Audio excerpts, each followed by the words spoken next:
Olá pessoal, tudo bem? Hoje iremos resolver mais uma questão aqui de física. Essa é uma questão bem complexa, é uma questão que aborda vários tópicos da física, né?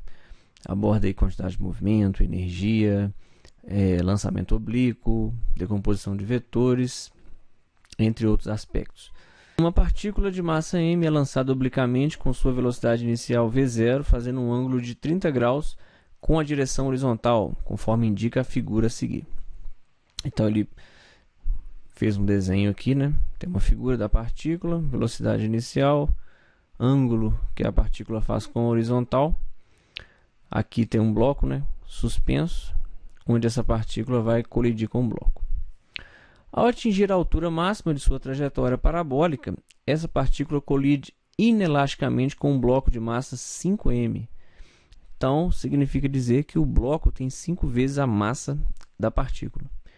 Esse bloco de dimensões desprezíveis está preso ao teto por um fio ideal, de comprimento 1,2 metros, formando um pêndulo balístico. Inicialmente, o fio do pêndulo está na vertical. Após a colisão, o pêndulo atinge uma altura máxima, na qual o fio tem uma inclinação de 30 graus em relação à direção horizontal. Então, está aqui o desenho. Na altura máxima, ele forma um ângulo de 30 graus com a horizontal. Desprezando a resistência do ar, o módulo da velocidade inicial da partícula, v0, em metros por segundo, é igual a... Muito bem, vamos para a análise do problema. Esse problema aqui vai ser dividido em 3 partes. A primeira parte a gente vai abordar o lançamento oblíquo, né? Vamos realizar aí uma decomposição de vetores. Na verdade, uma decomposição desse vetor aqui. Vamos encontrar a componente horizontal e a componente vertical. A segunda parte a gente vai fazer a colisão. A gente vai tratar da colisão da partícula com o bloco, né? Onde a gente vai utilizar a conservação da quantidade de movimento. E a terceira parte, a gente calcula qual que é a energia, né, que é gerada aqui quando o bloco atinge a altura máxima. A gente vai ter uma transformação de energia aqui, de cinética para gravitacional. E com as informações que o problema nos passou, a gente consegue chegar aí na velocidade inicial da partícula. Bora lá. Na direção x, que é a direção horizontal, nós vamos chamar de componente Vx, tá? Subíndice x. E na direção vertical, a gente vai chamar de componente Vy. Muito bem, como que eu determino essas componentes aí da velocidade? A gente sabe que o Vy é a velocidade inicial, vezes o seno do ângulo, que no caso é esse ângulo de 30 graus, e o Vx é o V0 cosseno do ângulo.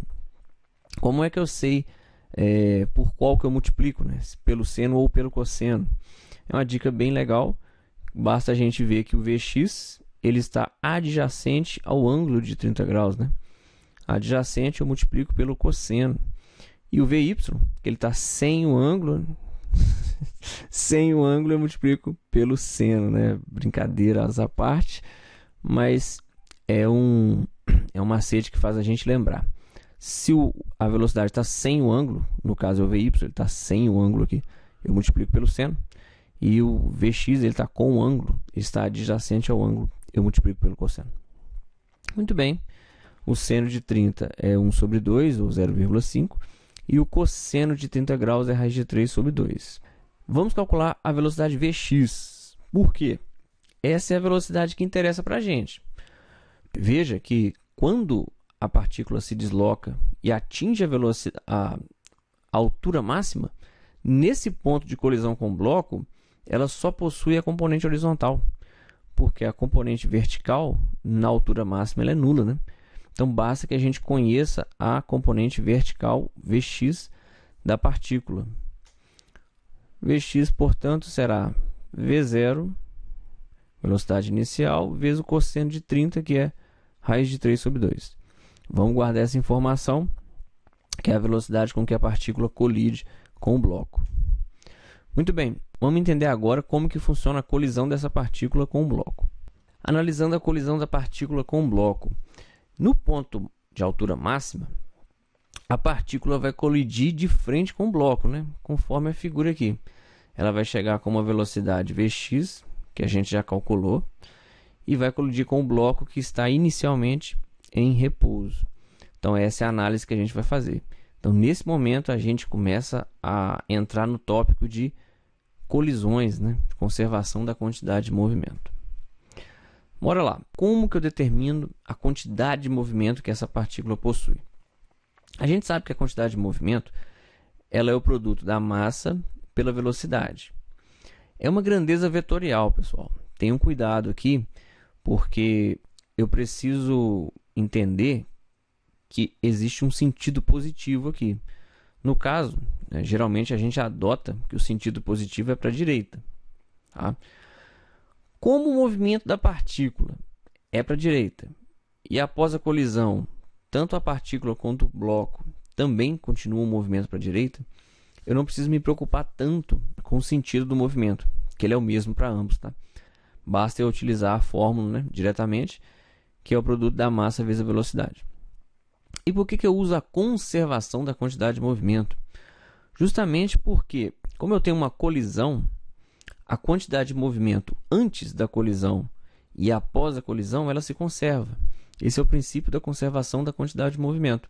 Então, a gente vai poder utilizar essa informação para determinar qual era a velocidade do conjunto aqui, né, partícula-bloco, após a colisão, utilizando o princípio da conservação da quantidade de movimento, que antes tem que ser igual ao que depois. Vamos para a nossa análise. Está aqui a partícula com uma velocidade Vx e uma massa mzão antes, tá? Antes da colisão. O bloco está em repouso e possui uma massa de 5m. Vamos escrever qual então a quantidade de movimento antes da colisão. Quantidade antes é igual a massa da partícula vezes a velocidade dela, mzão vezes Vx, mais a quantidade de movimento do bloco. Porém, o bloco está em repouso. Se eu multiplicar 5m vezes 0, vai dar 0. Por isso que a quantidade de movimento antes da colisão corresponde apenas à quantidade de movimento da partícula. Como a gente já conhece a velocidade Vx, que é V0 raiz de 3 sobre 2, basta eu substituir aqui esse valor e a gente vai ter a quantidade de movimento antes da colisão. Muito bem. Agora, a gente vai determinar qual a quantidade de movimento depois da colisão, né? Ou após a colisão. O que depois vai ser massa da partícula mais a massa do bloco vezes a velocidade depois da colisão. Ou seja, que depois é igual a 6m vezes o v depois. Agora, pessoal, vamos aplicar o princípio da conservação da quantidade de movimento. Eu vou igualar a quantidade antes com a quantidade depois. Teremos mv0 raiz de 3 sobre 2 igual a 6m vezes v depois. Posso simplificar a massa em ambos os lados. Eu corto aqui e passo esse 6 dividindo. V depois, portanto, vai ser V0 raiz de 3 sobre 12. Muito bem. Passo agora a analisar a análise da energia mecânica, né? O bloco vai partir da posição inicial com o V depois, que a gente já calculou, e vai atingir essa altura máxima, né? Aqui ele tem energia cinética, aqui ele tem energia gravitacional, ou seja, nós temos uma transformação de energia. Muito bem, como que a gente vai fazer essa análise? Primeiramente, eu preciso determinar qual é essa altura aqui que o bloco se desloca, do ponto mais baixo ao ponto mais alto da trajetória. Vamos olhar, portanto, para esse triângulo retângulo aqui, ó. Ele forma um ângulo de 30 graus. Essa linha é justamente o comprimento da corda, que é a hipotenusa do triângulo. E eu quero determinar o valor desse x aqui, ó, que é o cateto oposto ao ângulo de 30. Se é o cateto oposto, já deu uma dica para a gente. Podemos usar o seno de 30. Seno de 30 é meio. O comprimento da corda é 1,2 metros. E, por definição, seno de 30, cateto oposto sobre hipotenusa, 1 sobre 2 é igual ao cateto oposto, que é x, hipotenusa 1,2. chegamos à conclusão que o x é exatamente 0,6, né? Eu já consigo achar, portanto, o valor do h. O x é 0,6, a altura é o tanto que o bloco se deslocou, e isso tudo tem que ser o comprimento da corda aí, ó. 1,2 menos 0,6, a altura que o bloco elevou ali é justamente 0,6. H, portanto, vale 0,6 metros. Esse é o deslocamento vertical do bloco. Aplicando a conservação da energia mecânica, posso afirmar, desprezando as forças dissipativas, né, desprezando o atrito, que a energia mecânica no ponto inicial é igual à energia mecânica no ponto final. Ou seja, a energia cinética é igual à energia potencial gravitacional no ponto mais alto. Energia cinética, mv² sobre 2. A gravitacional é mgh. Posso simplificar as massas. Passo 2 multiplicando e tiro a raiz. Essa também já é uma fórmula bastante conhecida. Raiz de 2gh, basta que eu tenha a altura. Substituindo as minhas informações, 2 vezes 10 metros por segundo ao quadrado é o valor da gravidade, vezes 0,6 metros, teremos V igual a raiz de 12.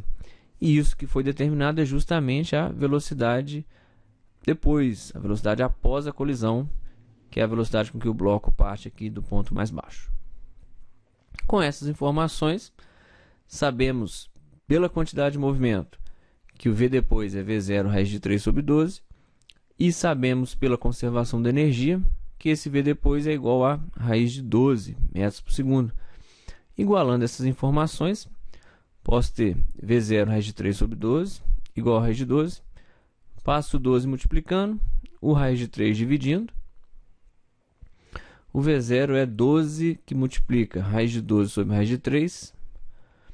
Passando o raiz de 12 e o raiz de 3 para uma raiz única, né? Divido 12 por 3, que dá 4. E raiz de 4 é 2. Portanto, a nossa resposta, V0 igual a 24 metros por segundo. Nosso gabarito, letra D.